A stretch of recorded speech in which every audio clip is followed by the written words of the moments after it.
How's Shishkin after Cheltenham? Well, yeah, immediately the next day he was actually perfectly all right. Then he was lame for a couple of days, then he was sound.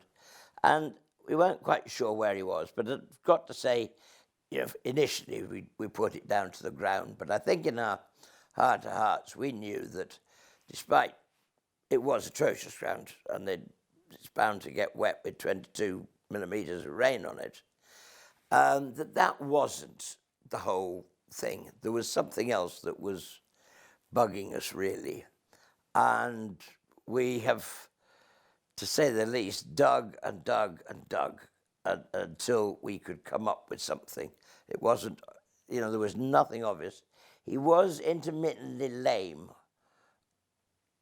on different legs, which seemed rather strange.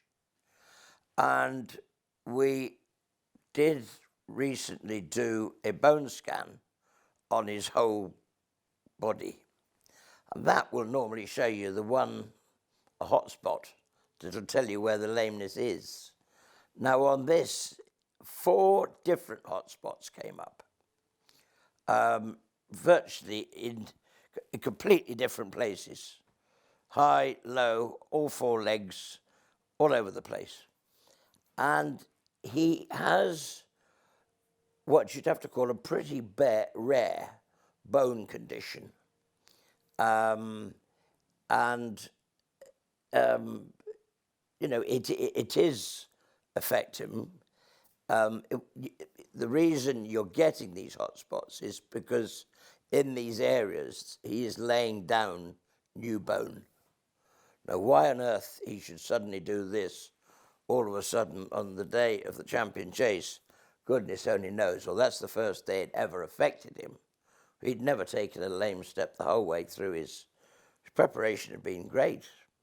The ground we knew was a concern, but that's got nothing to do with it. But it is a very strange problem. It is a rare one. I'm only I could show you the vet's report, but I don't think anybody bar a vet would understand one word of it, because it's a rare condition, but it's something that's very mendable. He's going to do a month's box rest, he's going to do a month's walking, and then he will turn him out in the field. There is absolutely no reason why he won't be ready for the beginning of next season for straight away. It should all be, once the bone has absolutely stopped this sort of development in these 4 identifiable areas, then that'll be the end of it. He's on no medication, really. He's on some aspirin. But just got to let it settle down. But I say it's a condition that it has got a name, but that I can't pronounce. But that's, in simple terms, that is where we are. So he's here at the moment. He's on box rest for now, and he will be back for next season. So sadly, all it means really is he's going to miss the celebration chase at Sandown, which is where I'd hoped he would be able to go. I'm never going to go to Aintree.